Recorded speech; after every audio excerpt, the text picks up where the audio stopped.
দুপুরে খাওয়া দাওয়া করতে বসে গেলাম বন্ধুরা। আর দেখতে পাচ্ছ তোমরা সুস্মিতা আমাকে কি খেতে দিয়েছে? এই দেখো প্লেটের মধ্যে দেখো। ফালতু কথা কেন বলো? বেগুনের তোমাকে ওটা খেতে দিয়েছি, তোমার ভাত বাড়ছি, তুমি দেখতে পাচ্ছ না? অনেক বেলা হয়ে গেছে, আমার খুব খিদে লেগে গেছে, আমি আর পারছি না। বসলে বসো। বাবা সুস্মিতা সিরিয়াস হয়ে গেছে। তুমি জানো তো আমি এটা একটু মজা করি সব সবসময়। সময় মজা ভালো লাগে না, পেটে খিদে আর উনি মজা করছে। আচ্ছা ঠিক আছে, আমি আর মজা করবো না, আমি খেয়ে আবার নিচ্ছি। তো ডিমের পোচ করে বন্ধুরা দিলাম। বন্ধুরা সরি।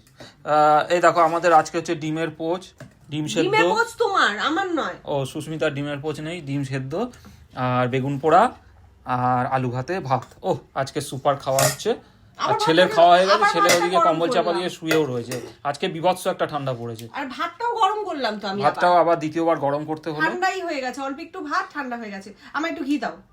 দিচ্ছি। তো চলো বন্ধুরা, আমার মাথাটা সত্যি গরম আছে, কারণ অনেকক্ষণ খাবার বানিয়ে রেখেছি, পুরো ঠান্ডা হয়ে গেছে, কাজ করতে করতে ঠান্ডাই হয়ে গেছে। তা এখন এত খিদে পেয়েছে আর পারছি না, মানে আমি এখন না খেলে মনে হয় অজ্ঞান হয়ে যাব। আমাকে একটু ঘি দাও প্লিজ। তো চলো বন্ধুরা, আবার পরে আসছি।